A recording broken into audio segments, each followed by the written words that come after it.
Washington, for everything that was different about last night's Democratic presidential debate. Finally, just one night, Joe Biden and Elizabeth Warren sharing the same stage, so much seemed the same. The same opening questions on health care and Medicare for all. The same divide between progressives and pragmatists. Pretty much the same questions on race and immigration. And the same dynamic with a low-polling young candidate, this time Julian Castro, taking a not-so-subtle shot at Biden's age. September 13, 201,902 to 40. Now there were some other differences. Biden, despite his characteristic verbal tics and unclear syntax, had his strongest performance to date. Elizabeth Warren had another solid outing, but also struggled answering direct questions on her support for a Medicare for all, single-payer plan. Bernie Sanders had a raspy throat. Cory Booker, Pete Buttigieg and Beto O'Rourke, invoking the El Paso shooting, punched above the polling weight. Kamala Harris vacillated between her strong first debate performance when addressing Trump and her weak second performance. And Andrew Yang said he would start giving away his $1,000 a month plan to 10 American families. But if anyone thinks last night's debate changes the overall dynamics of this Democratic presidential race, they saw something we didn't. Last night only reinforced what we've already seen, including at past debates. Here's why Joe Biden remains your Democratic frontrunner, and if you're the Trump campaign or Fox News, last night's debate also reinforced an image of a Democratic Party that's gone too far to the left. O'Rourke said he would take away your AR-15. Hell, yes, we're going to take your AR-15, your AK-47. Elizabeth Warren and Bernie Sanders had no qualms about ending private health insurance in America. I've actually never met anybody who likes their health insurance company, Warren said, and Pete Buttigieg emphasized his plan to bring immigrants to small-town America. In some of the most conservative, rural areas of Iowa, I have seen communities that embraced immigration grow. Well, guess who didn't talk about taking away your AR-15 or your private health insurance? Answer: Joe Biden. And if you want to know why he remains the Democratic frontrunner and why he's viewed as the most electable Dem by most voters, that's a big part of the reason.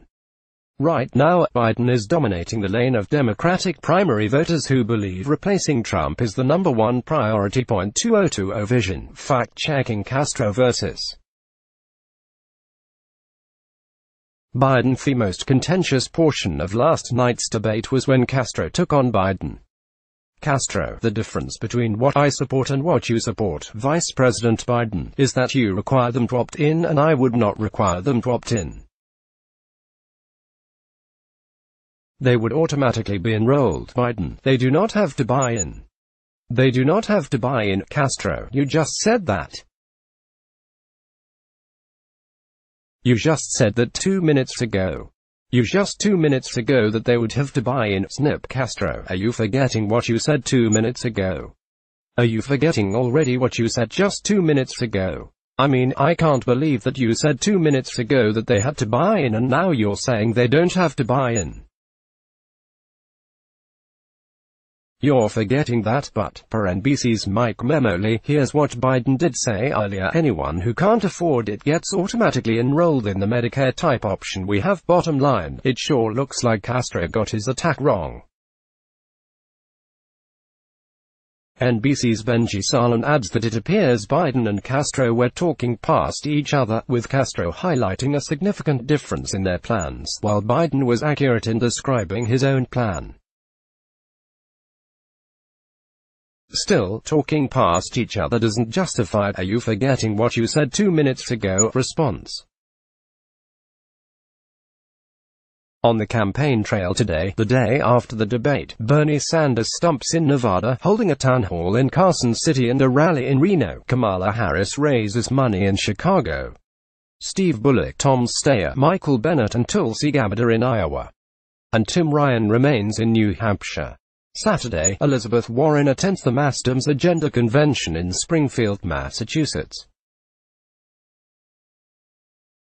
Sanders remains in Nevada. Beto O'Rourke stumps in Katy, Texas. Julian Castro attends the Cap Times Ideas Fest in Madison, Wisconsin. Pete Buttigieg speaks at the CBC Phoenix Awards dinner in D.C.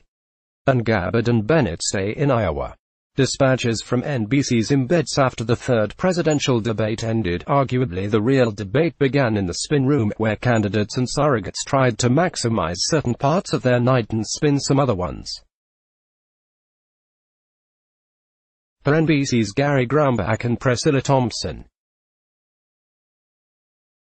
Bernie Sanders said he doesn't believe Vice President Joe Biden's vote on the Iraq War is disqualifying, but Sanders helped lead the opposition to what turned out to be the worst foreign policy blunder in the modern history of America.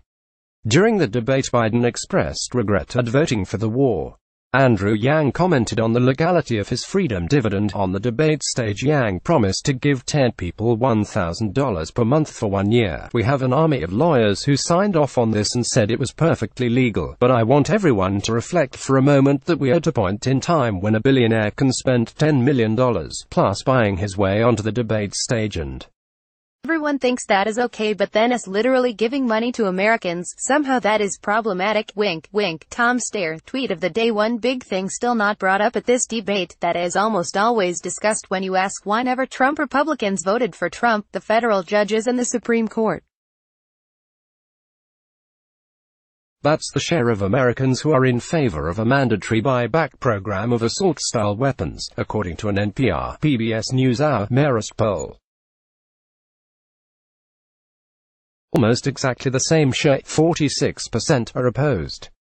7 in 10 Democrats favor the buyback plan, but just 40% of independents and 23% of Republicans say the same. I'm just a Bill, sittin' here on Capitol Hill and missed the pod from yesterday, when we offered the good news that Americans know a little bit more about how the government works than they used to. The bad news: it's still not that much. In case you missed it, new clips you shouldn't miss the debate. Here are the highlights from our video team.